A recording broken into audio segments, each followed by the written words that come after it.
27 январь 2021 жылы бүгүнкү өлкө башчыбыз урматтуу Садыр Нуркожоевич президенттик кызматка киришкен. Ошондон бери 1 жыл өтүптүр.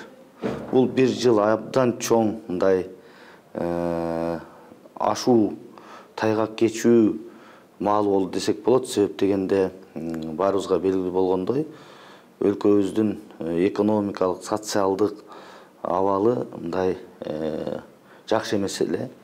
3 жолу ыңкылап болгон өлкөдө бир алгылыктуу иштер, тыңгылыктуу экономиканын болушу дагы мындай мүмкүн эмес эле да.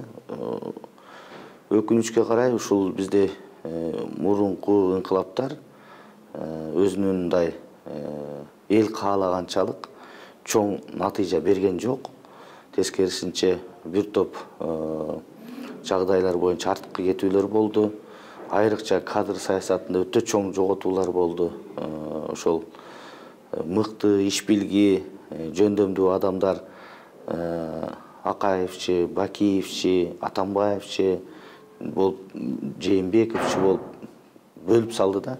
Буну өзү туура эмес эле. Себеби баарын кадрлар чечет дегендей, мындай натыйжалуу иштеп аткан иш билги жетекчилер кимдин учурунда болбосун, ким менен иштебесин, алар дайыма мамлекет үчүн, эл үчүн кызмат кыла бериш керек болчу. Ошол себептен бизде абдан маселе оор болчу. Бирок Садыр Нуркожоевич өзүнүн мындай чечкиндүү аракеттери менен бир топ тобокелчиликтерге бара алды. Мына ошонун эң көзгө көрүнгөнү бул кумтөр маселеси. Мына кумтөрдү чынында ушундай уруш талашсыз, мындай жаңжалсыз алып коюшу мамлекеттин энчисине, элдин энчисине бул мындай күтүлбөгөн күтүүсүздүк же күтүлгөн күтүүсүздүк десе да болот да.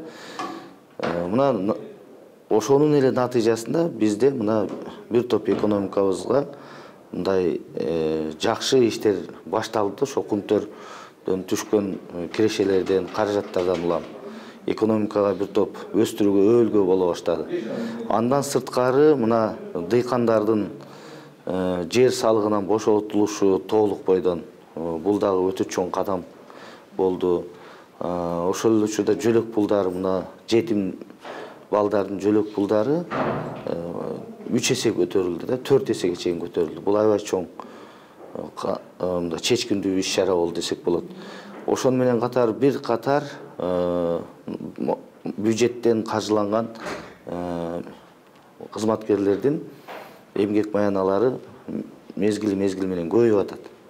Мына быйыл буйруса ушу апрелден тартып дээрлик бардык бюджеттен каржыланган мамлекеттик кызматкерлердин, дарыгерлердин, мугалимдердин айлыктары, жөлөк пулдары, пенсиялар дагы көтөрүлөт деген жакшы аракеттер бар да.